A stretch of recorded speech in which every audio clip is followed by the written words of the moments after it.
Bienvenue pour notre analyse. Aujourd'hui, on se penche sur une question cruciale en natation de compète, surtout pour les relais. On voit souvent des styles de départ sur le plot très différents, même au JO. Alors, qu'est-ce qui est vraiment le plus rapide? Bonne question. Justement, on a une étude scientifique assez pointue pour nous éclairer. What is the best step technique for swimming relay start? Ah oui, celle de Santiago Veilla et son équipe internationale. Elle est toute récente, publiée en 2025. Exactement, dans le Journal of Sport Science and Medicine. Et notre objectif, c'est de décortiquer ça. Comprendre le match entre les deux techniques principales, le pas court et le pas long, laquelle gagne et surtout pourquoi. C'est ça. Alors, petit rappel peut-être. En relais, c'est pas comme en individuel. Non, c'est plus souple. Pas de position statique imposée au départ. Voilà. Les nageurs peuvent faire un ou deux pas, balancer les bras, bref, chercher l'impulsion maximale. Et l'arrivée des plots modernes, type Omega OSB 11 vers 2008, avec laquelle arrière réglable, ça a encore changé la donne, non? Tout à fait. Et l'étude se base sur ces plots OSB 11. Elle compare donc ces deux fameuses techniques. D'abord, le pas court, le short step. Ok, c'est quoi exactement? Alors, le nageur part avec un pied devant, l'autre sur la cale, puis il ramène ce pied arrière juste à côté de l'autre, devant. Et il pousse avec les pieds quasiment parallèles. D'accord. Et l'autre, le pas long? Le palon ou long step, là c'est différent. Le nageur commence avec un pied derrière la cale, l'autre sur la cale. Derrière, ah oui. Oui. Et il fait un grand pas, hop, par-dessus la cale, pour ramener ce pied arrière tout au bord avant du plot. La poussée se fait avec les pieds décalés, un peu comme un départ attelé, le track start. Très visuel. Deux approches bien distinctes. Alors, le verdict de l'étude, laquelle est la plus rapide? Les résultats sont assez nets en fait. C'est le palon qui sort vainqueur, et de manière significative. Ah ouais? Genre beaucoup. En moyenne, les nageurs qui utilisent le palon gagnent quasiment un dixième de seconde, 0,09 secondes sur 5 et 10 mètres. Un dixième. C'est... c'est énorme en relais. C'est considérable, oui, et ça marche pour les hommes comme pour les femmes. L'avantage est là pour les deux. Impressionnant. Mais alors, pourquoi? Qu'est-ce qui explique cette différence de performance? La biomécanique derrière tout ça? Exactement. C'est là que ça devient intéressant. Avec le palon, le nageur passe un tout petit peu plus de temps sur le plot. Plus de temps, ça semble bizarre pour aller plus vite. Oui, environ 0,11 secondes de plus. Mais attention, ce temps n'est pas perdu. Au contraire, c'est un investissement si tu veux. Un investissement. C'est-à-dire?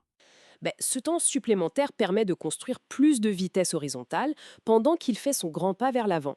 Il maximise son chemin d'accélération sur le plot. Ah, d'accord.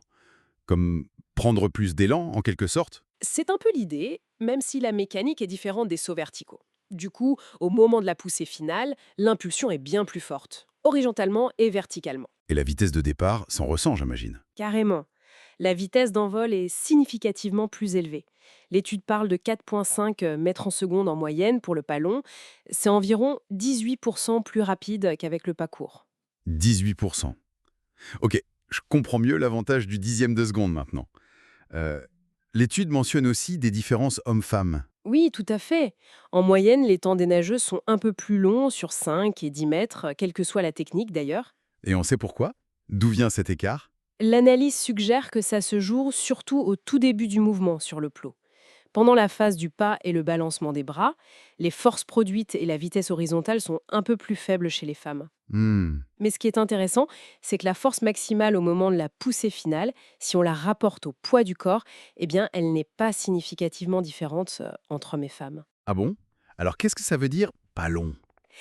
Ça suggère que ce n'est pas tant la force de poussée finale brute qui fait toute la différence entre les genres, mais plutôt la qualité de la phase préparatoire.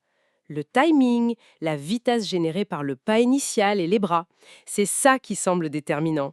D'accord. Et il y a une explication possible à ça?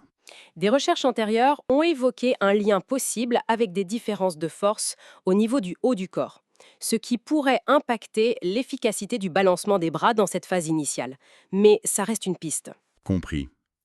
Mais ce pas long, avec ce mouvement plus ample, ce temps un peu plus long sur le plot, est-ce qu'il n'y a pas plus de risques, genre moins de stabilité ou un problème de synchro avec le coéquipier qui arrive? C'est une excellente remarque et l'étude n'élude pas ces défis potentiels. Ah, Oui, elle note qu'il faut plus de précision pour bien placer le pied avant au bord du plot après ce grand pas. et que la position de poussée avec pied décalé est peut-être un peu moins stable intrinsèquement. Et le timing avec l'autre nageur? Pour le timing, oui, le temps accru sur le plot pourrait compliquer un peu la synchronisation. Mais bon, l'étude rappelle aussi que l'importance d'une synchro à la milliseconde près est parfois un peu débattue. D'accord. Pas si simple alors. Non, mais en résumé, ce que cette recherche de Veiga et son équipe nous dit clairement, c'est que pour des nageurs de bon niveau, sur les plots OSB 11, la technique du palon semble vraiment offrir un avantage de performance quantifiable sur le pas court. Et cet avantage vient de cette meilleure utilisation du plot pour générer de la vitesse avant même de quitter le plot. Exactement. Et les différences observées entre hommes et femmes soulignent vraiment l'importance de cette phase préparatoire, de la dynamique initiale du mouvement. C'est très éclairant, ça donne des pistes concrètes pour les entraîneurs, les nageurs. Mais bon, il reste une question, non? Pour aller plus loin, L'étude, elle mesure ça en conditions contrôlées, un peu comme en labo. Mais dans le chaudron d'une finale olympique avec le stress, le bruit, le coéquipier qui arrive à fond, comment tout ça influence le choix et surtout la réussite de telle ou telle technique? ah oui, ça, l'interaction avec le contexte réel, la pression, c'est une question qui reste ouverte, c'est sûr. L'étude pose les bases biomécaniques, mais le réel, c'est encore autre chose. Tout à fait. En tout cas pour ceux qui veulent vraiment creuser les chiffres, les données cinétiques, cinématiques. Il faut lire l'article original. Voilà. What is the best step technique for swimming relay starts? Santiago Veiga et collègues, Journal of Sports Science and Medicine, publié en 2025. C'est chaudement recommandé. Absolument. Merci beaucoup pour cet éclairage, c'était passionnant. Avec plaisir. Et pour ne pas manquer nos prochaines analyses, nos prochaines explorations, pensez à vous abonner et à activer les notifications. À très bientôt.